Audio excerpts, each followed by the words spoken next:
കുറച്ച് lady boss ആയിട്ട് നിൽക്കുന്ന കുറച്ച് ആൾക്കാരുണ്ട്. അവർക്ക് പറയുന്നത് വെച്ചാൽ അവർ ഡിവോഴ്സിന് കൊടുക്കാൻ അവരുടെ കയ്യിൽ ക്യാഷ് ഇല്ല. അവരുടെ കയ്യിൽ ഡിവോഴ്സിന് കൊടുക്കാൻ 25,000 രൂപയില്ല. പിന്നെ എങ്ങനെ നിങ്ങൾക്ക് സാലറി വരുന്നത് എന്ന് വയ്ക്കും. രണ്ടാമത്തെ കേസ് അവർ പറയുന്നത് വെച്ചാൽ അവരെന്തോ ബ്രാൻഡ് എന്തോ ഏതോ വലിയ വലിയ ബ്രാൻഡ് പാൻറ്റാണ് ഇട്ടുകൊണ്ടിരുന്നത്. ആ പാൻസ് മേടിക്കാൻ ഇപ്പം അവരുടെ പൈസ ഇല്ല. അതിന് പകരം അവർ സൂഡിയോയുടെ പാൻറ്റാണ് ഇപ്പം മേടിച്ചുകൊണ്ടിരിക്കുന്നതെന്ന് ഒരു മീറ്റിംഗ് വെച്ചിട്ട് അങ്ങനെയൊക്കെയാണ് പറയുന്നത്. അപ്പം പിള്ളേർ പ്രതികരിച്ചു തുടങ്ങി. പിള്ളേർ പറഞ്ഞു, നിങ്ങൾക്ക് ബ്രാൻഡിന്റെ പാൻറ് മേടിക്കാൻ ഇടാൻ ക്യാഷ് ഇല്ല, അതൊക്കെയാണ് നിങ്ങൾക്ക് പറയാനുള്ളത്. നമുക്ക് ഒരു നേരത്തെ ആഹാരം കഴിക്കാൻ പോലും ക്യാഷ് ഇല്ല, പൈസ ഇല്ല. നമ്മൾ ഒരു നേരം. Hi guys, welcome back. ഈ ഒരു വീഡിയോ ചെയ്തതിന് ശേഷം എന്തൊക്കെ കോൺസിക്വൻസസ് ആണ് എനിക്ക് നേരിടേണ്ടി വരിക എന്നുള്ളത് എനിക്ക് അറിയില്ല. പിന്നെ എത്ര നാൾ ചാനൽ ഈ ഒരു വീഡിയോ കിടക്കുന്നതും എനിക്കറിയില്ല. കാര്യം നാളെ ഒരിക്കൽ എന്തെങ്കിലും ലീഗൽ ഇഷ്യൂസോ കാര്യങ്ങളൊക്കെ വന്നിട്ട് വീഡിയോ ടേക്ക് ഡൗൺ ചെയ്യേണ്ട ഒരു സാഹചര്യം വന്നു കഴിഞ്ഞാൽ പിന്നെ നമുക്കൊന്നും പറയാൻ പറ്റില്ല. വിഷയം എന്താണെന്ന് വെച്ച് കഴിഞ്ഞാൽ, ടാൽഡ്രോപ്പ് എന്ന് പറയുന്ന കമ്പനീനെ പറ്റിയിട്ട് നിങ്ങൾ കുറച്ച് ആൾക്കാരെങ്കിലും കേട്ടിട്ടുണ്ടാവും. കേൾക്കാത്ത ആൾക്കാർക്ക് വേണ്ടിയിട്ട് എന്താണ് ടാൽഡ്രോപ്പ് എന്നത് ഞാൻ ജസ്റ്റ് ഇങ്ങോട്ടൊന്ന് പ്ലേ ചെയ്യാം. ഫ്ലവേഴ്സിൽ മുമ്പ് വിക്രം മൂവിയുടെ പ്രൊമോഷന്റെ ഭാഗമായിട്ട് ടാൽഡ്രോപ്പിന്റെ CFO വന്ന സമയത്ത് പറയുന്ന കുറച്ച് കാര്യങ്ങൾ ഞാൻ അങ്ങോട്ട് പ്ലേ ചെയ്യാം. നമ്മളുടെ ഈ ഷോ നിങ്ങളുടെ മുന്നിലേക്ക് കൊണ്ടുവരാൻ ഞങ്ങൾ ഏറ്റവും അധികം സഹായിച്ച Anas Abdul Gafoor, the co-founder and CFO ടാൽഡ്രോപ്പിനെ ഞാൻ ഒന്ന് വേദിയിലേക്ക് ക്ഷണിക്കാൻ ആഗ്രഹിക്കുന്നു. Can I please welcome you, Anas? Anas Abdul Gafoor നമ്മുടെ ടാൽഡ്രോപ്പ് എന്ന് പറഞ്ഞ ഒരു സ്ഥാപനത്തിന്റെ co-founder and CFO ആണ്. ടാൽഡ്രോപ്പിനെ കുറിച്ച് നിങ്ങൾക്ക് പരിചയം ഇല്ലെങ്കിൽ 2017 മുതൽ നമ്മളുടെ ഇവിടെയുള്ള ഒരു സ്ഥാപനമാണ്. അവരുടെ മെയിൻ ഒരു ഉദ്ദേശം എന്ന് പറയുന്നത് ഒരു സ്റ്റാർട്ടപ്പ് ഈക്കോ ഫ്രണ്ട്ലി ആയിട്ടുള്ള ഒരു അറ്റ്മോസ്ഫിയർ ക്രിയേറ്റ് ചെയ്യുക, അല്ലെ? സോ ഈ ഒരു കഴിഞ്ഞ കുറച്ച് വർഷങ്ങളായിട്ട് നിങ്ങൾ അത് തന്നെയാണ് ചെയ്യുന്നത്. എത്ര കമ്പനി സ്റ്റാർട്ടപ്സിന് സഹായിക്കാൻ പറ്റിയിട്ടുണ്ട്? എന്തൊക്കെയാണ് നിങ്ങളുടെ ഉദ്ദേശങ്ങൾ എന്ന് ഓഡിയൻസിന് പറഞ്ഞു കൊടുത്താൽ? ടാൽഡ്രോപ്പ് എന്ന് പറയുമ്പോൾ കേരളത്തിലെ സ്ട്രോങ് സ്റ്റാർട്ടപ്പ് എക്കോസിസ്റ്റം ബിൽഡ് ചെയ്യുന്ന ഒരു ഫേമാണ്. Actually startup ecosystem in the sense tech സ്റ്റാർട്ടപ്പുകളെ ബിൽഡ് ചെയ്യുക എന്നുള്ളൊരു കോൺസെപ്റ്റ് ആണ്. അപ്പൊ ആ സ്റ്റാർട്ടപ്പുകൾ ബിൽഡ് ചെയ്യണമെങ്കിൽ അതിനൊരു എക്കോസിസ്റ്റം ഇവിടെ ആവശ്യമാണ്, സപ്പോർട്ട് സിസ്റ്റം ആവശ്യമാണ്. ഇപ്പൊ 12 സ്റ്റാർട്ടപ്പുകൾ ഞങ്ങൾ ബിൽഡ് ചെയ്ത് കഴിഞ്ഞു. Very good. അപ്പം ഡെഫിനറ്റ്ലി സ്റ്റാർട്ടപ്സ് ഇതുപോലെ ഗ്ലോബൽ സ്റ്റാൻഡേർഡ്സിലുള്ള സ്റ്റാർട്ടപ്സ് തുടങ്ങാൻ താല്പര്യമുള്ളവർ നിങ്ങളായിട്ട് ബന്ധപ്പെട്ടാൽ മതി. You will provide that. Actually ecosystem എന്ന് പറയുമ്പോൾ ഞങ്ങള് കേരളത്തിലെ, അതായത് ലോകത്തിലെ എല്ലാ മലയാളികളെയും കൂടെ കൂട്ടിയാണ് ഈ എക്കോസിസ്റ്റം ബിൽഡ് ചെയ്യുന്നത്. അതായത് ജനങ്ങളെ ടെക് അവെയർ ആക്കുക, അല്ലെങ്കിൽ ജനങ്ങൾക്ക് ഉപയോഗപ്രദമായ പ്രോഗ്രാം. എസ്പെഷ്യലി ഞങ്ങളുടെ ടെക്കി സ്പാർക്ക് പ്രൊജക്ട് ഉണ്ട്. കേരളത്തിലെ 140 അസംബ്ലി കോൺസ്റ്റിറ്റ്യുവൻസിലെയും തിരഞ്ഞെടുക്കപ്പെട്ട സ്കൂളുകളിലോ കോളേജുകളിലോ തുടങ്ങുന്ന ഇൻഫ്രാസ്ട്രക്ചർ പ്രൊജക്ട് ആണ് ടെക്കി സ്പാർക്ക്. അത് സിലിക്കൺ വാലി പോലെയാണ്. സോ ഇതാണ് ടാൽഡ്രോപ്പ്. പിന്നെ റിപ്പോർട്ടർ ചാനലിലും അതുപോലെ മമ്മൂക്കയുടെ നിന്ന് എന്തോ ട്രോഫിയോ അങ്ങനെയൊക്കെ വാങ്ങുന്ന കുറെ സംഭവങ്ങളൊക്കെ നമുക്ക് ഈ ടാൽഡ്രോപ്പുമായിട്ട് ബന്ധപ്പെട്ട് നമുക്ക് കാണാൻ സാധിക്കും. ആൻഡ് ഈ ടാൽഡ്രോപ്പ് എന്താണെന്ന് അറിയണമെന്നുണ്ടെങ്കിൽ anyone know about this company എന്ന് പറഞ്ഞുകൊണ്ട് ഇൻസ്റ്റയിൽ റീസെന്റ് ആയിട്ട് വന്നിരിക്കുന്ന ഒരു റീലുണ്ട്. ഈ റീലിന്റെ കമന്റ് ബോക്സ് നോക്കിയാൽ തന്നെ നമുക്ക് കുറച്ചധികം സംഭവങ്ങൾ ഇതിനെ പറ്റിയിട്ട് നമുക്ക് മനസ്സിലാക്കാൻ സാധിക്കും. ഈ ടാൽഡ്രോപ്പിന്റെ കുറച്ച് ഇൻസ്റ്റാ പേജസ് ഞാൻ ഇങ്ങോട്ട് പരിചയപ്പെടുത്താം. ഒന്ന് Talrop world, Talrop culture, Talrop careers, ടാൽഡ്രോപ്പ്.ua. സോ ഇതൊക്കെയാണ് ടാൽഡ്രോപ്പിന്റെ ഇൻസ്റ്റഗ്രാം പേജസ്. ഇനി വിഷയം എന്താണെന്നുള്ളത് ഞാൻ വളരെ ചുരുക്കി ഒന്ന് പറഞ്ഞു തരാം. നിങ്ങളിപ്പോൾ ഒരു കമ്പനിയിൽ വർക്ക് ചെയ്യാണ്, നിങ്ങൾക്ക് പക്ഷേ സാലറി തരുന്നില്ല. അത് 1, 2, 3 മാസമല്ല, 1 വർഷവും 2 വർഷമായിട്ട് നിങ്ങൾക്ക് സാലറി തരാതെ നിങ്ങളെ കൊണ്ട് പണി എടുപ്പിച്ചുകൊണ്ടിരിക്കുകയാണ്. അപ്പം നിങ്ങൾ സാലറി ചോദിക്കുമ്പോഴത്തേക്കിനും അവിടുത്തെ ലേഡി ബോസ് ആയിട്ടുള്ള ആൾക്കാരൊക്കെ വന്ന് പറയുകയാണ്, എൻ്റെ ഹസ്ബൻഡുമായിട്ടുള്ള ഡിവോഴ്സ് കേസ് നടത്താനുള്ള പൈസ പോലും എൻ്റെ കയ്യിലില്ല, പിന്നെ എങ്ങനെയാണ് നിങ്ങൾക്ക് ഞാൻ സാലറി തരിക? അതല്ലെങ്കിൽ എൻ്റെ കളസം ചെറുതായിട്ടൊന്ന് കീറിയിരിക്കുകയാണ്, പുതിയൊരു കളസം, എൻ്റെ ബ്രാൻഡഡ് ആയിട്ടൊരു കളസം എനിക്ക് വാങ്ങാനുണ്ട്, അതിൻ്റെ ഒരു പൈസ പോലും എനിക്ക് കിട്ടുന്നില്ല. ഞാനിപ്പം നേരത്തെ 5,000 രൂപയുടെ കളസമാണ് വാങ്ങുന്നതെങ്കിൽ ഇപ്പം വെറും 2,000 രൂപയുടെ കളസേ വാങ്ങാൻ പറ്റുന്നുള്ളൂ, പിന്നെ ഞാൻ എങ്ങനെ നിങ്ങൾക്ക് സാലറി തരും എന്ന് പറഞ്ഞു കഴിഞ്ഞാൽ എങ്ങനെ ഉണ്ടാവും? ലിറ്ററലി അതാണ് ഇവിടെ ഈ പരിപാടിയിൽ സംഭവിച്ചുകൊണ്ടിരിക്കുന്നത്. ടാൽഡ്രോപ്പിൽ സംഭവിച്ചുകൊണ്ടിരിക്കുന്നത് അതാണ്. ഇവിടെ ആൾക്കാർക്ക് 1, 2, 3, 4 മാസം അല്ലെ 1 വർഷം 2 വർഷമായിട്ട് 2.5 ലക്ഷമോ 3 ലക്ഷമോ 4 ലക്ഷമോ ഒക്കെ സാലറി കിട്ടാനെ കൊണ്ട് വെയിറ്റ് ചെയ്ത് പണി എടുത്തുകൊണ്ട് അവിടെ നിൽക്കുന്ന കുറച്ച് ആൾക്കാരുണ്ട്. സാലറി ചോദിക്കുമ്പോഴത്തേക്കിന് അവർ ഈ വർത്താനങ്ങളാണ് പറയുന്നത്. എന്നിട്ട് സാലറി കുറച്ചധികം നാൾ കൊടുക്കാണ്ടിരുന്നിട്ട് ഏറ്റവും കൂടുതൽ കൊടുക്കാണ്ടിരിക്കുന്ന ആൾക്കാരെയൊക്കെയാണ് നേരെ ടെർമിനേറ്റ് ചെയ്ത് വിടുക. ഇങ്ങനത്തെ വീഡിയോസ് കാര്യങ്ങളോ പോസ്റ്റ് എവിടെയെങ്കിലും കണ്ടു കഴിഞ്ഞാൽ അതിനൊക്കെ ലൈക്ക് അടിക്കുന്ന ആൾക്കാരെ ഇതുപോലെ അവർ ടെർമിനേറ്റ് വിടുക. ഇതൊക്കെയാണ് അവരുടെ പരിപാടികൾ. എന്നാൽ സാലറി കൊടുക്കണം എന്നുള്ളത് അവർ തീരുമാനം ചെയ്തില്ല. പിന്നെ ഈ അടുത്തായിട്ട് ചില ആളുകളൊക്കെ എന്തൊക്കെയോ പൊട്ടിക്കും എന്നൊക്കെ പറഞ്ഞുകൊണ്ട് ഇങ്ങനെ ബിൽഡപ്പ് കൊടുക്കുന്ന ചില ആൾക്കാരുണ്ട്. അവരൊക്കെ ആരൊക്കെയോ 1 ലക്ഷം രൂപ ചോദിച്ചെന്നോ അല്ലെങ്കിൽ 10 ലക്ഷം രൂപ ചോദിച്ചെന്നോ അവരെ 1 ലക്ഷം രൂപ കൊടുത്ത് അവരെ നിശബ്ദരാക്കാന്നോ 10 ലക്ഷം കൊടുത്ത് നിശബ്ദരാക്കാന്നോ അങ്ങനെ എന്തൊക്കെയോ സംഭവങ്ങളൊക്കെ ഇങ്ങനെ കേട്ടിട്ടുണ്ടായിരുന്നു. അതൊരു സൈഡിൽ കൂടെ നടന്നോട്ടെ. ഇനി ഈ മേൽ പറഞ്ഞ കാര്യങ്ങൾക്കെല്ലാം കാരണക്കാരായിട്ടുള്ള കുറച്ച് ആൾക്കാരെ, റെസ്പോൺസിബിൾ ആയിട്ടുള്ള കുറച്ച് ആൾക്കാരെ ഞാൻ ഇങ്ങോട്ട് പരിചയപ്പെടുത്താം. ടാൽഡ്രോപ്പിന്റെ ഫൗണ്ടർ സഫീർ നജ്മുദ്ദീൻ, ഇനിയും ഇതിന്റെ president and CEO of Talrop Johns Joseph, co-founder and CTO of Talrop Sobir Najmudheen, Mishana Muhammad, chief operating officer of Talrop. Fasna CV, director of community Talrop. ഇനി ഈ ഫസ്ന CV എന്ന് പറയുന്ന ആള് റീസെൻ്റ് ആയിട്ട് അവരുടെ ഗ്രൂപ്പിൽ ഇട്ടേക്കുന്നൊരു മെസ്സേജ് ഉണ്ടായിരുന്നു. ഗ്രാമങ്ങളിലെ വനിതാ സംരംഭകർ ലോകത്തിലേക്ക് എത്തുന്നു ടാൽറോപ്പിന്റെ സഹായത്തോടെ എന്ന് പറഞ്ഞുകൊണ്ട് ഇട്ടേക്കുന്ന ഇൻസ്റ്റയിൽ എന്തോ ഒരു വീഡിയോ ആണ്. അപ്പം അതിനകത്ത് മിറർ ഹെർ മിഷനെ കുറിച്ച് പോസിറ്റീവായിട്ട് ഒരു കമന്റ് ഇടണേ. ഓക്കെ, കമന്റ് ഇടാനെ കൊണ്ട് കൂലിക്കാളെ നിർത്തുന്ന പോലെ അങ്ങോട്ടേക്ക് ഇടുകയാണ്. പോസിറ്റീവായിട്ട് തന്നെ ഇടാവുള്ളൂ കേട്ടോ. അതായത് അവരുടെ സ്വന്തം അഭിപ്രായമല്ല, നിങ്ങൾ പോസിറ്റീവായിട്ട് ഇടാൻ പാടുള്ളൂ എന്ന് പറഞ്ഞൊരു സംഭവമാണ്. അതുകൊണ്ട് തന്നെ ഈ വീഡിയോയുടെ താഴെ കമന്റ് ബോക്സിലും വന്നിട്ട് ടാൽറോപ്പ് കിടിലമാണ്, ടാൽറോപ്പ് സൂപ്പറാണ്, അത് അങ്ങനെയല്ല ഇങ്ങനെയല്ല എന്നൊക്കെ പറഞ്ഞുകൊണ്ട് കുറച്ച് ആൾക്കാർ വന്നിട്ട് ഇതിനെ വെള്ള പൂശാനെ കൊണ്ട് കുറച്ച് ആൾക്കാർ ശ്രമിക്കും. അങ്ങനെ വെള്ള പൂശാൻ വരുന്ന ആൾക്കാരെ ഒരു കാര്യം മനസ്സിലാക്കുക, ഇനി സാലറി കിട്ടാത്ത ഒരുപാട് ആൾക്കാർ നിൽക്കുന്നുണ്ട്. അവരോട് കാണിക്കുന്ന പരിപാടികൾ നിങ്ങൾക്കറിയാമല്ലോ. ഈ പരിപാടി തന്നെ ആയിരിക്കും ഇന്നല്ലെങ്കിൽ നാളെ നിങ്ങളുടെ അടുത്തും കാണിക്കുന്നുള്ളത് നിങ്ങൾ മനസ്സിലാക്കാം. ഓക്കെ, ഇനി റീസെന്റ് ആയിട്ട് ഇൻസ്റ്റാഗ്രാം വഴി പുറത്ത് വന്നേക്കുന്ന ഒരു ചാറ്റ് ഉണ്ടായിരുന്നു. ഈ ചാറ്റ് പുറത്തോട്ടേക്കുന്ന ഡ്രേക്ക് റമോറയാണ് പുറത്തോട്ടേക്കുന്നത്. Hello Vaishnavi, I am Gauri calling from Talrop. Hey ഹായ്ഡാ, ഇന്റേൺഷിപ്പിന് വരുമല്ലോ അല്ലേ? എനിക്ക് അതിന്റെ കൂടുതൽ ഡീറ്റെയിൽസ് ഷെയർ ചെയ്യാവോടാ? എടാ, basically technical advancement and emotional intelligence implement ചെയ്യാൻ വേണ്ടിയാണ്. കേരള ഒരു സിലിക്കോൺ വാലി മോഡൽ ആക്കാൻ ആണ് എയിം. നിങ്ങൾ ക്ലിയർ ഗൈഡൻസ് കിട്ടും. സോ അത് റിയൽ ലൈഫിൽ നമ്മൾ ഇംപ്ലിമെൻറ്റ് ചെയ്യും. കംപ്ലീറ്റ്ലി ഫ്രീ ആണ്. Certificate will be provided. OIC എന്ന് പറയുമ്പോൾ ഇത് the most unprofessional internship course goes to Talrop എന്ന് പറഞ്ഞാണ് ഡ്രേക്ക് ആ ഒരു സ്റ്റോറി ഇട്ടുണ്ടായിരുന്നത്. ഇനി ഒരാൾ അയച്ചേക്കുന്ന ഒരു മെയിൽ കൂടി ഇങ്ങോട്ടേക്ക് വെച്ചിട്ടുണ്ട്. Good mail from one of the best business analyst in India regarding Talrop എന്ന് പറഞ്ഞിട്ട് കൊടുത്തേക്കുന്നതാണ്. Hi, as discussed on Instagram, please find attached the information I have gathered about Talrop and its associate Step. I started collecting this data because I sensed irregularities in the way they operate. Some of my friends had approached me to help with this investment opportunity, and a few of my contacts and acquaintances have already invested or partnered with them to set up centers. I request that you please do not tag me or involve me publicly in any controversy. I prefer to stay out of it. That said, I genuinely appreciate your efforts. If there is wrongdoing, it's important to expose it before it escalates further. അപ്പം escalate ആവുന്നതിന് മുന്നേ നമ്മളത് expose ചെയ്യുക എന്നുള്ള കാര്യം തന്നെയല്ലേ ചെയ്യേണ്ടത്. കാര്യം കുറേ ആൾക്കാരുടെ ഇന്റേൺഷിപ്പിനെയൊക്കെ ഉണ്ടല്ലോ, അടിമകളെ പോലാണ് ഇന്റേൺഷിപ്പിന് വന്നേക്കുന്ന കുറേ ആൾക്കാരെ കാണുന്നത്. പിന്നെ പലർക്കും സാലറി കിട്ടാഞ്ഞിട്ട് ഇവരൊക്കെ ഓരോ ആൾക്കാരുടെ അടുത്തും ആണെങ്കിൽ ഇത്ര ഉണ്ടോ, ഫുഡ് കഴിക്കാൻ പോലും ഇല്ല എന്നിട്ട് പലയിടത്തും ചോദിച്ചിട്ടാണ് അവരങ്ങനെ നിൽക്കുന്നത്. എംപ്ലോയീസിനെ വെറും അടിമകളെ പോലെ കാണുന്ന ഈ പരിപാടികൾ നമ്മൾ തീർച്ചയായിട്ടും നമ്മൾ അതിനെ ചോദ്യം ചെയ്യണ്ടേ, അതിനെ ചൂണ്ടിക്കാണിക്കണ്ടേ. എന്താണെങ്കിലും പുറത്ത് നല്ലൊരു ഇമേജ് ഉണ്ടാക്കി വെച്ചിട്ട് അതിനകത്ത് വർക്ക് ചെയ്യുന്ന ആൾക്കാർ ഇങ്ങനെ കാണിക്കുന്ന ഈ ഒരു പരിപാടി ഒരിക്കലും ശരിയായിട്ടുള്ളൊരു നടപടിയല്ല. കൃത്യമായിട്ട് നിങ്ങൾക്കെതിരെ സംസാരിക്കാണ്ടിരിക്കാനെ കൊണ്ട് നിങ്ങൾ പൈസ ഒതുക്കാമെന്നൊക്കെ അങ്ങനെയൊക്കെ വിചാരിക്കുന്ന കുറേ സംഭവങ്ങളുണ്ട്. അങ്ങനെ ഒതുക്കാമെന്ന് നിങ്ങൾ വിചാരിക്കുന്നുണ്ടെങ്കിൽ ആ കൊടുക്കുന്ന പൈസ ഇതിലേതെങ്കിലും 1-2 ആൾക്കാരുടെ സാലറി കൊടുത്തങ്ങ് തീർക്ക്. അതല്ലേ നിങ്ങൾ പ്രോപ്പറായിട്ട് ചെയ്യേണ്ടുന്ന ഒരു കാര്യം എന്ന് പറഞ്ഞാൽ. പിന്നെ ഞാൻ എൻ്റെ രീതിയിൽ അന്വേഷിച്ചപ്പോഴത്തേക്കിന് പൈസ ഇടപാടുമായിട്ട് ബന്ധപ്പെട്ട എന്തൊക്കെയോ ഇങ്ങനെ കേൾക്കുന്നുണ്ടായിരുന്നു. അതിൻ്റെ പ്രൂഫ് ഇല്ലാത്തതുകൊണ്ട് മാത്രം ഞാൻ അതിവിടെ എന്തൊക്കെയാണെന്നുള്ളത് ഞാനിവിടെ മെൻഷൻ ചെയ്യുന്നില്ല. എന്താണെങ്കിലും ഈ ടാൽറോപ്പിൽ വർക്ക് ചെയ്യുന്നതോ വർക്ക് മുമ്പ് ചെയ്തതോ ആയിട്ടുള്ള ഒരു വ്യക്തി X or Y, ഗേളാവാം ബോയ് ആവാം, എനിക്ക് വോയിസ് അയച്ച് ഇതിനകത്ത് നടക്കുന്ന കാര്യങ്ങളെ പറ്റിയിട്ട് ഡീറ്റെയിൽ ആയിട്ടൊരു വോയിസ് അയച്ചിട്ടുണ്ടായിരുന്നു. ഏകദേശം ഒരു 8 മിനിറ്റ് അടുപ്പിച്ച് വരുന്നൊരു വോയിസ് ആണ്. അപ്പോൾ ഇതിനകത്ത് പറയുന്ന കുറച്ച് കാര്യങ്ങളുണ്ട്. അവരുടെ പ്രൈവസിയെ മാനിച്ചുകൊണ്ട് ഞാൻ വോയിസ് ഇവിടെ നിന്ന് ചേഞ്ച് ആക്കുകയാണ്. അപ്പം എനിക്ക് ഈ വോയിസ് അയച്ചേക്കുന്ന വ്യക്തി ഇനി നാളെ മറ്റൊരു കമ്പനിയിലോട്ട് ജോയിൻ ചെയ്യുമ്പോഴത്തേക്കിന് ഇവർ ഇത്തരത്തിൽ മുമ്പ് വർക്ക് ചെയ്ത കമ്പനിയിൽ ഇങ്ങനെ ഒരു ഉണ്ടായിരിക്കുന്ന ഇഷ്യൂവിനെ പറ്റിയിട്ട് അഡ്രസ്സ് ചെയ്തു. അങ്ങനെ ഒരു സാധനം അവർക്ക് വരണ്ടെന്ന് വിചാരിച്ചിട്ടാണ്, അവർക്ക് ആ ഒരു നെഗറ്റീവ് വരണ്ടെന്ന് വിചാരിച്ചിട്ടാണ് ഈ ഒരു സൗണ്ട് ഇങ്ങോട്ടേക്ക് ചേഞ്ച് ചെയ്യുന്നത്. പല ആൾക്കാർക്കും വന്ന് സംസാരിക്കാൻ പറ്റാത്തതിൻ്റെ റീസണും അത് തന്നെയാണ്. ഓരോരുത്തർ പ്രതികരിക്കുമ്പോൾ നേരെ അവരെ ടെർമിനേറ്റ് ചെയ്ത് വിടുകയാണ് സാലറി ചോദിക്കുമ്പോൾ. എന്തോന്നറിയാം ഇത്. എന്താണെങ്കിൽ ആ വോയിസിൽ പറയുന്ന കാര്യങ്ങൾ നമുക്ക് കേൾക്കാം. മെയിൻ കാര്യം സാലറി ഇല്ലായ്മ. സാലറി ഇല്ലാന്ന് പറഞ്ഞാൽ നിങ്ങൾ വിചാരിക്കുന്നതിൻ്റെ അപ്പുറം. ഇപ്പോൾ 1, 2, 3, 4 മാസം ഒരു പെൻഡിങ് ഇട്ടോട്ടെ, നമ്മൾ കമ്പനിക്ക് ഒപ്പം നിൽക്കും. പക്ഷേ ഇവിടെ എന്ന് പറയുന്ന 7, 8, 9, 10 പോട്ടെ 1 ഇയർ മേലെ സാലറി പെൻഡിങ് ഉള്ളവരവിടെ ഉണ്ട്. എന്ന് വെച്ചാൽ നരക്കിപ്പിച്ച് കളയും, അമ്മാതിരിയാണ്. അതായത് ഇപ്പം ഫോർ എക്സാമ്പിൾ ഇപ്പം എനിക്കറിയാവുന്നൊരു കുട്ടിയുടെ അച്ഛൻ ഭയങ്കര സീരിയസ് ആയിട്ട് ICUയിൽ കിടക്കുകയാണ്. അപ്പം നമ്മൾക്ക് തന്നെ ഒട്ടും വയ്യ. അപ്പം അവർക്കുള്ളതെല്ലാം വിറ്റ് പെറുക്കി ലാസ്റ്റ് ആകെ ഉള്ളത് ഈ കൊച്ചിൻ്റെ സാലറി പ്രതീക്ഷിച്ച് മാത്രമാണ് നിന്നത്. സാലറി ചോദിച്ചു അത് മടുത്തു, മെയിൽ അയച്ചു, എല്ലാം ചെയ്തു.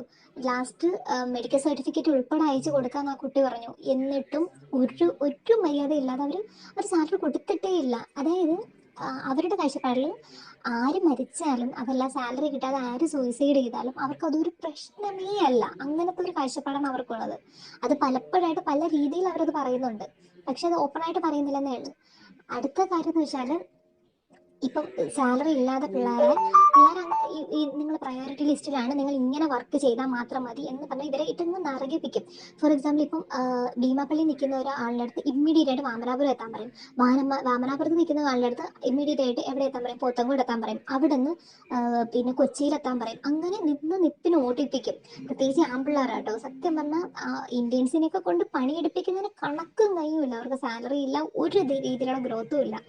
എന്നിട്ട് ഇവരെന്താ ചെയ്യുന്നത് വെച്ചാൽ, ഇവർക്ക് വരുന്ന ട്രാവൽ എക്സ്പെൻസ് കൊടുക്കത്തില്ല, ഫുഡിന്റെ പൈസ കൊടുക്കത്തില്ല. ഫുഡ് കഴിക്കാൻ നിവർത്തിയില്ല. അതായത് ഈ ടാലന്റിന് അക്കോമഡേഷനിൽ നിൽക്കുന്ന പിള്ളേരുണ്ടാവും.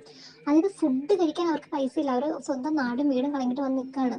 ഫുഡ് അത്രയും നരകിച്ച് ഞങ്ങളെയൊക്കെ വിളിച്ച് അത് ഒരു 50 രൂപ ചോദിച്ചിട്ടുണ്ട്. അത്രയും വിശന്ന് വലങ്ങി 3-4 ദിവസം പട്ടിണി കിടക്കുന്ന പിള്ളേരുണ്ട്. എന്നാലും സാലറി കൊടുക്കത്തില്ല. എന്നാൽ സാലറി ചോദിക്കുമ്പോൾ അവർ പറയും, എന്നാൽ നിങ്ങൾ റിസൈൻ ഇട്ടോളാൻ പറയും. റിസൈൻ ഇട്ടാലോ? റിസൈൻ ഇട്ട് കഴിഞ്ഞാൽ 3-4 മാസം ഇതിന്റെ പുറകെ നടക്കണം. സാലറി അപ്പോഴും കൊടുക്കത്തില്ല. ലീഗലി മൂവ് ചെയ്യാന്ന് പറഞ്ഞാൽ അവർക്ക് നിയമവ്യവസ്ഥയെന്ന് ഒരു പേടിയില്ല. അതും അവർ ഇൻഡയറക്റ്റ് ആയിട്ട് പല തവണയായിട്ട് പറഞ്ഞു കളഞ്ഞിട്ടുള്ള കാര്യമാണ്. ഇനി നമ്മളിപ്പം നമ്മുടെ കുടുംബത്തിൽ ആരും മരിക്കാൻ കിടക്കുകയാണെന്ന് പറഞ്ഞാലോ, അതും അവർക്ക് പ്രശ്നമില്ല. എന്നിട്ട് ഇവർ പറയുന്ന അടുത്ത കാര്യം എന്താണെന്ന് വെച്ചാൽ, നിങ്ങൾക്ക് ഇപ്പൊ ഫോർ എക്സാമ്പിൾ ഇപ്പൊ 2 ലക്ഷം 3 ലക്ഷം രൂപ അല്ലെങ്കിൽ 1.5-2 ലക്ഷം രൂപ വരെ സാലറി പെൻഡിങ് ഉള്ളവരുണ്ടെന്ന് വെച്ചോ. അവരുടെ അടുത്ത് പറയും, നിങ്ങളുടെ ഈ മൊത്തം എമൗണ്ട്, നിങ്ങൾക്ക് സാലറി ഇപ്പൊ ഇല്ല, 9-10 മാസമായിട്ട് സാലറി ഇപ്പൊ ഇല്ല, അപ്പൊ നിങ്ങൾ എന്ത് ചെയ്യും? നിങ്ങൾക്ക് കിട്ടാനുള്ള സാലറി എമൗണ്ട് എല്ലാം കൂടെ ഇൻവെസ്റ്റ് ചെയ്യണം. ആ കമ്പനിയിലേക്ക് ഇൻവെസ്റ്റ് ചെയ്തിട്ട് വീണ്ടും അവിടെ സ്റ്റാഫായിട്ട് തുടർന്നോളാൻ പറയും. എവിടുത്തെ ന്യായമാണ്? അങ്ങനെ ഇടാത്തവരെ അവർ പിന്നെ അവർ മൈൻഡ് ചെയ്യത്തില്ല.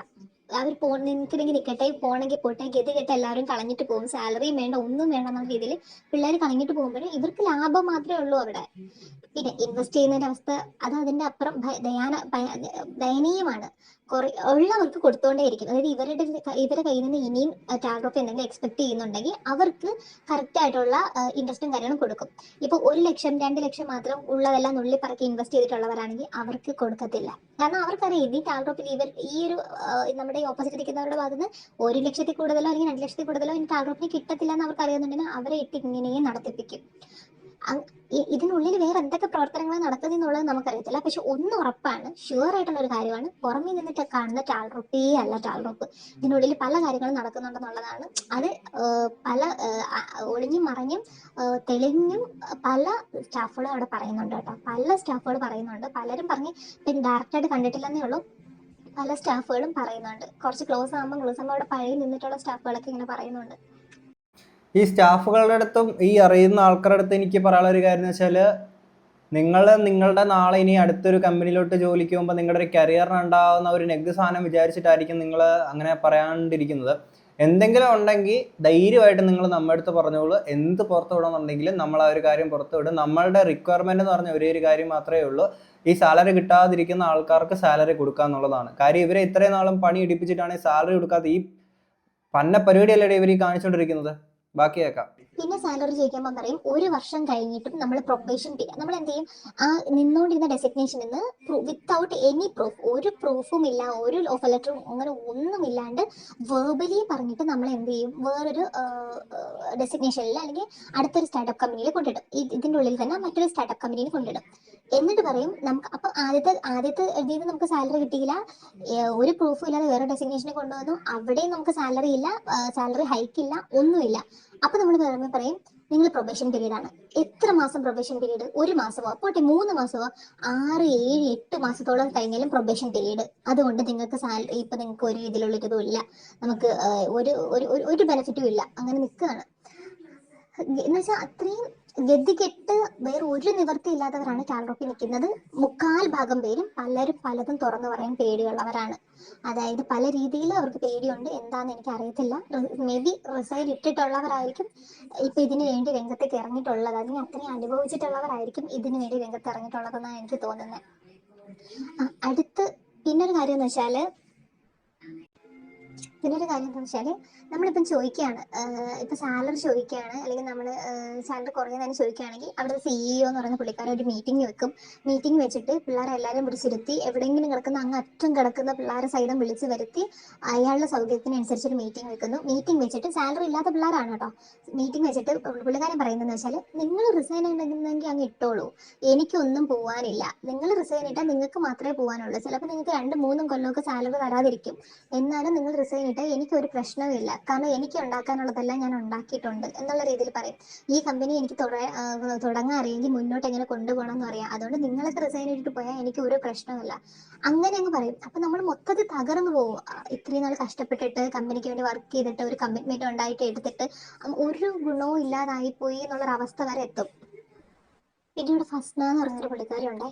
പുള്ളിക്കാരി എടുത്ത് നമ്മൾ സാലറി, പുള്ളിക്കാരുടെ ഉണ്ടല്ലുള്ളവർ എന്തെങ്കിലും സാലറി ചോദിച്ചാൽ പുള്ളിക്കാരി പറയും പറ്റില്ലെങ്കിൽ റിസൈൻ ഇട്ടിട്ട് പോടേ, അല്ലെങ്കിൽ കളഞ്ഞിട്ട് പോടേ, അങ്ങനെ പറയും. അപ്പോഴും സാലറി കൊടുക്കാന്ന് പറയുന്നില്ല. അതുപോലെ തന്നെ അവിടെ കുറച്ച് ലേഡി ബോസ് ആയിട്ട് നിൽക്കുന്ന കുറച്ച് ആൾക്കാരുണ്ട്. അവർക്ക് പറയുന്നത് വെച്ചാൽ അവര് ഡിവോഴ്സിന് കൊടുക്കാൻ അവരുടെ കയ്യിൽ ക്യാഷ് ഇല്ല, അവരുടെ കയ്യിൽ ഡിവോഴ്സിന് കൊടുക്കാൻ 25,000 രൂപയില്ല, പിന്നെ ഇങ്ങനെ നിങ്ങൾക്ക് സാലറി വരുന്നത് എന്ന് വയ്ക്കും. രണ്ടാമത്തെ കേസ് അവർ പറയുന്നത് വെച്ചാൽ അവരെന്തോ ബ്രാൻഡ് ഏതോ വലിയ വലിയ ബ്രാൻഡ് പാൻറ്റാണ് ഇട്ടുകൊണ്ടിരുന്നത്. ആ പാൻസ് മേടിക്കാൻ ഇപ്പൊ അവരുടെ പൈസ ഇല്ല, അതിന് പകരം അവർ സൂഡിയോയുടെ പാൻറ്റാണ് ഇപ്പൊ മേടിച്ചുകൊണ്ടിരിക്കുന്നതെന്ന് ഒരു മീറ്റിംഗ് വെച്ചിട്ട് അങ്ങനെയൊക്കെയാണ് പറയുന്നത്. അപ്പം പിള്ളേർ പ്രതികരിച്ചു തുടങ്ങി. പിള്ളേർ പറഞ്ഞു നിങ്ങൾക്ക് ബ്രാൻഡിന്റെ പാൻറ് മേടിക്കാൻ ഇടാൻ ക്യാഷ് ഇല്ല, അതൊക്കെയാണ് നിങ്ങൾക്ക് പറയാനുള്ളത്. നമുക്ക് ഒരു നേരത്തെ ആഹാരം കഴിക്കാൻ പോലും ക്യാഷ് ഇല്ല, പൈസ ഇല്ല. നമ്മൾ ഒരു നേരത്തെ അന്നത്തിന് വേണ്ടി അല്ലെങ്കിൽ ഒരു നേരത്തെ നമ്മുടെ ഹോസ്പിറ്റൽ ചെലവിന് വേണ്ടി അങ്ങനെ നടക്കുകയാണ്. അപ്പൊ നിങ്ങൾക്ക് ഇതൊക്കെ പറയാൻ നാണമില്ലെന്ന് ഈ ലാസ്റ്റ് മീറ്റിംഗിൽ എന്തോ 1-2 പേര് എടുത്ത് ചോദിച്ചു. അപ്പൊ ഇമാതിരി വർത്താനങ്ങൾ, ഇമാതിരി തരം താഴ്ന്ന രീതിയിലുള്ള വർത്താനങ്ങളാണ് സ്റ്റാഫിന്റെ അടുത്ത് പറയുന്നത്. അപ്പൊ ഒന്ന് ആലോചിച്ച് നോക്കണം അതിന്റെ ഒരു എന്താണ് അവിടെ നടക്കുന്നതെന്ന് എനിക്കറിയത്തില്ല. സാലറി ചോദിക്കുമ്പോൾ പറയുന്ന വർത്താനമാണ് ഭർത്താവുമായിട്ട് ഡിവോഴ്സ് നടത്താനുള്ള പൈസ എൻ്റെ കയ്യിലില്ല, പിന്നെ എങ്ങനെ സാലറി തരാം, ഞാൻ ബ്രാൻഡഡ് ആയിട്ടുള്ള സാധനങ്ങളായിരുന്നു ഇട്ടുകൊണ്ടിരുന്നത്, ഇപ്പം ഞാൻ കണ്ടോ സ്റ്റുഡിയോ എന്നാണ് ഞാൻ പോയി എടുക്കുന്നത്, അത്രയും വലിയൊരു ഗതികെട്ട അവസ്ഥ. അയ്യോ സൂപ്പർ കിടിലവിടെ, അടിപൊളിയായിട്ടുണ്ട്. ഈ 1 വർഷം 2 വർഷമൊക്കെ സാലറി കൊടുക്കാതെ ഇവരെ കൊണ്ട് നിങ്ങൾ ഒരു മര്യാദ വേണ്ടിയുടെ ഒരാൾ അവരുടെ വേണ്ടപ്പെട്ട ആരെങ്കിലുമൊക്കെ ചാവാൻ കിടക്കാന്ന് പറഞ്ഞാൽ പോലും ഒരു കൂസലും ഇല്ലാതെ എന്താണിത്? പിന്നെ പല ആളുകളും ടാൽഡ്രോപ്പിൽ തന്നെ അങ്ങോട്ടും ഇങ്ങോട്ടും കല്യാണം കഴിച്ച് അവിടെ കൂടുക, എന്നിട്ട് ടാൽഡ്രോപ്പിന്റെ ഇതായിട്ട് ചേർന്ന് അങ്ങനെ കുറച്ച് സംഭവങ്ങളൊക്കെ പറയുന്നുണ്ട്. എന്താണെങ്കിലും കൊള്ളാം, ബാക്കി കൂടെ കേൾക്കാം. പിന്നെ ഇവർ പിടിച്ചു നിൽക്കുന്ന 4 പിള്ളേരുടെ പേര്, അവിടെ 4 പിള്ളേരുണ്ട്, അവരുടെ പേര് പറഞ്ഞിട്ടാണ് ആദിൽ മുഹമ്മദ്, യാസിർ, മഹാദേവ്, പിന്നെ സിയാദ്. ഈ 4 പിള്ളേർ കുഞ്ഞുനാൾ ഏതോ 8th സ്റ്റാൻഡേർഡിൽ എന്തോ അവിടെ വന്നു. അവർ 4 പേരും അവരുടെ കരിയർ ബിൽഡ് ചെയ്തെടുത്തു, അവരുടെ കഴിവ് കൊണ്ട് അവർ ബിൽഡ് ചെയ്തെടുത്തു. പക്ഷേ ആ കഴിവിനെ പോലും ഈ ടാൽഡ്രോപ്പിന്റെ കഴിവാക്കി, അത് ടാൽഡ്രോപ്പ് ഉള്ളതുകൊണ്ട് മാത്രം ഉയർന്നു. അവരുടെ ഈ ഒരു കഴിവ് വെച്ച് അവർ ഏത് മേഖലയിലും വിജയിച്ചു പോകുമായിരുന്നു. അപ്പൊ ഈ 4 പേരെ നിർത്തിക്കൊണ്ടാണ് ടാൽഡ്രോപ്പ് സെയിൽ ചെയ്യുന്ന ഓരോ കാര്യങ്ങളും. ഇവർ 4 പേര് ഇവിടെ എത്തി, ഇവർ 4 പേര് സ്റ്റാർട്ടപ്പ് തുടങ്ങി, ഇവർ 4 പേര് ഇത് ചെയ്തു. ഈ 4 പേരുടെ കഥ മാത്രമേ അവർക്ക് പറയാനുള്ളൂ ശരിക്കും പറഞ്ഞു കഴിഞ്ഞാൽ. ബാക്കിയുള്ളതെല്ലാം എനിക്കറിയില്ല ഇവിടെ എന്തൊക്കെ നടക്കുന്നത്. 100,000 സ്റ്റാർട്ടപ്സുകൾ ഉണ്ടാക്കിയിടും, അതിനുവേണ്ടി കുറെ കോളേജിൽ നിന്ന് പഠിച്ചിറങ്ങി ജോലിയൊന്നും ഇല്ലാത്ത കുറെ ഇന്റേൺസിനെ കൊണ്ടുവരും, അവരെ ഇട്ട് നരഹത്യ ചെയ്യിപ്പിക്കാം, അത്രയും അങ്ങ് അറ്റം ജോലി ചെയ്യിപ്പിക്കും. ജോലി ഇല്ലാത്ത, അതായത് അത്രയും വലിയ, ഫോർ എക്സാമ്പിൾ ഇപ്പം +2 കഴിഞ്ഞിട്ടുള്ളവരോ ഡിഗ്രി കഴിഞ്ഞിട്ടുള്ളവരെ ഒക്കെ ജോലിക്ക് എടുക്കും. പല പല കാര്യങ്ങൾ പറഞ്ഞ് ഒരാൾ പോലും ഇനി ജോലി ഇല്ലാതെ നടത്തിയിരുന്ന വെച്ച് ജോലിക്ക് എടുക്കും. പക്ഷെ ഇവർ ബിഹൈൻഡ് സീൻ ഇതിൽ പല കാര്യങ്ങളും നടക്കുന്നുണ്ട്. ഇവരെന്താ ചെയ്യാ, ഇവർക്കുള്ള ജോലിയല്ല ഈ പറയുന്ന പാവങ്ങളെ കൊണ്ട് ചെയ്യിപ്പിച്ചിട്ട് ഒരു നിമിഷം സാലറി ഇല്ലാതെ ഒന്നുകിൽ ഇവര് വർക്കിൽ ഓക്കെ അല്ല എന്ന് പറഞ്ഞിട്ട് ഇവരെടുത്താൽ കളയും. പ്രൊവിഷൻ പീരീഡ് എന്ന് പറഞ്ഞിട്ട് ഇവർ ഓക്കെ അല്ല എന്നിട്ട് ഇവരെ എടുത്ത് കളയാണ് ചെയ്യുന്നത്. അതിലും സാലറി കൊടുത്തും കൊടുക്കാതെയും കളയുന്നവരുണ്ട്. ഒരിക്കലും ഇത്രയും വേസ്റ്റ് ആയിട്ടുള്ള ഒരു കമ്പനി, അവർക്ക് വേണ്ടി അവർ പലതും ബിൽഡ് ചെയ്തെടുക്കുന്നുണ്ട്. അവരുടെ ഒരു 10 തലമുറയ്ക്ക് ജീവിക്കാനുള്ള മിക്കവാറും അവർ ഉണ്ടാക്കിയിട്ടുണ്ട്. പക്ഷേ അവിടെ അത് മാത്രം ഡിപ്പെൻഡ് ചെയ്ത് നിൽക്കുന്ന കുറേ പേരുണ്ട്. അവർക്ക് ഇനി ഒരു കരിയർ ഗ്രോത്ത് ഇല്ല. അവരിനി ഏത് കമ്പനി ചെന്നാലും പല കാര്യങ്ങളും പലരും മറന്നുപോയി. അതായത് ഡെസിഗ്നേഷൻ വേറെ, ചെയ്യുന്ന വർക്ക് വേറെ, പലരും പഠിച്ച കാര്യങ്ങൾ മറന്നുപോയി. അങ്ങനെ അറ്റം സിറ്റുവേഷനാണ് അവിടെ നിൽക്കുന്നത്. ഇതാരെങ്കിലും ഒന്ന് പുറത്ത് കൊണ്ടുവരാൻ വേണ്ടി പലരും വെയിറ്റ് ചെയ്ത് നിൽക്കുന്നവരുണ്ട്. ഒന്ന് തിരക്കി കഴിഞ്ഞാൽ ഇതിനെക്കുറിച്ച് ഇനി പറയാൻ ഇഷ്ടം പോലെ പേരുണ്ടാവും. അപ്പൊ ലാസ്റ്റ് ഇനി ഇതിനെതിരെ സംസാരിക്കുന്നവർക്ക് കൈക്കൂലി കൊടുത്ത് മാറ്റി നിർത്താനുള്ള രീതി വരെ അവർ ചിന്തിച്ചു തുടങ്ങിയിട്ടുണ്ട്. സോ ഇനിയും പറയാനാണെങ്കിൽ ഒത്തിരി ഉണ്ടേ. ഞാൻ പറഞ്ഞല്ലോ, ഈ കൈക്കൂലി കൊടുക്കാനെ കൊണ്ട് ഇനി ആരും ഇതിനെതിരെ ശബ്ദം ഉയർത്തില്ലെന്ന് വിചാരിച്ച് നിങ്ങൾ നിൽക്കുന്ന ഒരു സാധനം ഉണ്ടല്ലോ, നിങ്ങൾ കൊടുക്കാൻ വിചാരിക്കുന്ന ആ കൈക്കൂലി സാലറി ആയിട്ട് കൊടുത്താൽ പോരേടെ. അപ്പൊ കുറച്ചുകൂടെ അധികം എമൗണ്ട് നിങ്ങൾക്ക് സാലറി ആയിട്ട് കൊടുക്കേണ്ടതായിട്ടുണ്ട്. കുറെ ആൾക്കാർക്കുണ്ടല്ലോ കൊടുക്കാനൊക്കെ ഉണ്ട്. അങ്ങ് കൊടുക്കുക എന്നുള്ളതല്ലേ, ഒരു മര്യാദ വേണ്ടേ? പിന്നെ ഇത്രയൊക്കെ ആണെങ്കിലും കേസ് കൊടുത്തൂടെ?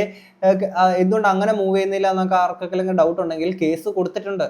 കുറെ ആൾക്കാർ ഇവർക്കെതിരെ കംപ്ലൈന്റ് കാര്യങ്ങളൊക്കെ കൊടുത്തിട്ടുണ്ട്. പക്ഷേ ഇവരുടെ ലീഗൽ സൈഡ് ഇവരുടെ സൈഡ് സ്ട്രോങ് ആയിട്ട് നിൽക്കുന്നതിന്റെ കാര്യം എന്താണെന്ന് ഇവരുടെ സൈഡിനെ പറ്റിയിട്ട് ഇവിടെ പറയുന്നുണ്ട്. അതുകൂടെ ഒന്ന് കേൾക്കാം. ഇതിന്റെ സാലറി പേറോളൊക്കെ പോകുന്നത് സ്റ്റാർഡോപ്പിന്റെ തന്നെ മറ്റ് സ്റ്റാർട്ടപ്സിന്റെ പേരിലാണ് ഇതിന്റെ സാലറി, ഇതിന്റെ പേറോളും കാര്യങ്ങളൊക്കെ നിൽക്കുന്നത്. അതുകൊണ്ട് തന്നെ ലീഗലി മൂവ് ചെയ്തത് സ്റ്റാർഡോപ്പ് എന്ന് പറയുന്ന കമ്പനിക്ക് ഒന്നും സംഭവിക്കത്തില്ല. അതൊക്കെ അവർ ആദ്യമേ ബുദ്ധിപൂർവ്വം തന്നെ ഇതെല്ലാം ചെയ്തു വെച്ചിട്ടുണ്ട്. ബാക്കി സ്റ്റാർഡോപ്പിന്റെ എല്ലാ ലീഗൽ വേസും എല്ലാം കറക്റ്റ് ആണ്. സ്റ്റാർഡോപ്പിലേക്കുള്ള എല്ലാ നിയമവഴികളും എല്ലാം അവർ ശരിയാക്കിയാണ് വെച്ചേക്കുന്നത്. അതിനകത്ത് ഒന്നും ചെയ്തില്ല, ലീഗലി എല്ലാം പെർഫെക്റ്റ് ആണ്.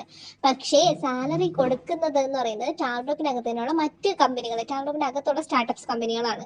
അപ്പം അവരുടെ പേരിലാണ് എല്ലാ എംപ്ലോയീസിനും ഓരോ സ്റ്റാർട്ടപ്പിന്റെയും പേരാണ് എല്ലാ എംപ്ലോയീസിന്റെയും പേറോൾ കൊടുത്തേക്കുന്നത്. സോ എന്തെങ്കിലും വന്നാൽ ഒരു സ്റ്റാർട്ടപ്പിന് എന്തെങ്കിലും പറ്റത്തേ ഉള്ളൂ. സ്റ്റാർട്ടപ്പിന് മൊത്തത്തിൽ ഒന്നും ചെയ്യാൻ ആർക്കും പറ്റത്തില്ല എന്നുള്ളൊരു ധൈര്യമാണ് ഇവരെ കൊണ്ട് ഇതൊക്കെ ചെയ്യും. അപ്പം അവരുടെ ലീഗൽ സൈഡും നിങ്ങൾ കേട്ടല്ലോ. അപ്പം എല്ലാം ഫുള്ള് ക്ലിയർ ആയിട്ട് വെച്ചേക്കുന്ന അഗ്രഗണ്യരായിട്ടുള്ള കുറച്ച് ആൾക്കാരാണ്. അപ്പം പുറമേ നോക്കുമ്പോൾ നല്ല ഇമേജ് കാര്യങ്ങളൊക്കെ നിങ്ങൾ ഉണ്ടാക്കി വെച്ചിട്ട് അതിനകത്ത് ആൾക്കാർക്ക് സാലറി പോലും കൊടുക്കാതെ നോക്കുമ്പോൾ എന്താ കുറെ ആൾക്കാർ ഒരാളും ജോലി ഇല്ലാതെ നടക്കരുത്, തേരാപ്പാര നടക്കരുത് എന്ന് പറഞ്ഞുകൊണ്ട് എല്ലാവർക്കും ജോലി കൊടുക്കുന്നുണ്ട്. വളരെ എന്താ കിടിലം കാര്യമല്ല ഇങ്ങനെ ജോലി കൊടുത്തിട്ട് പക്ഷേ സാലറി ഇല്ല എന്ന് പറയുന്നത്. അങ്ങനെയാണെങ്കിൽ ഞാനും കൊടുക്കാമല്ലോ ജോലി. ഞാൻ എന്തോരം ആൾക്കാർക്ക് വേണമെങ്കിൽ ഞാൻ ജോലി കൊടുക്കാം, ഇഷ്ടം പോലെ ആൾക്കാർക്ക് ഞാൻ ജോലി കൊടുക്കും. പക്ഷെ സാലറി മാത്രം എന്നോട് ചോദിക്കല്ലേ. എന്താണെങ്കിലും കൊള്ളാം. എനിക്ക് വോയിസ് അയച്ചേക്കുന്ന ഈ ഒരു എക്സോർ ബൈക്ക് ലക്ഷങ്ങൾ കിട്ടാനുണ്ട്. അങ്ങനെ കുറെ ആൾക്കാർ ഇത്തരത്തിൽ പലരുടെ മെസ്സേജ് കാര്യങ്ങളൊക്കെ പുറത്തോട്ട് ഓരോന്ന് ഇങ്ങനെ കേട്ട് അതിന്റെ സ്ക്രീൻഷോട്ട് സാധനങ്ങളൊക്കെ വരുന്നുണ്ട്.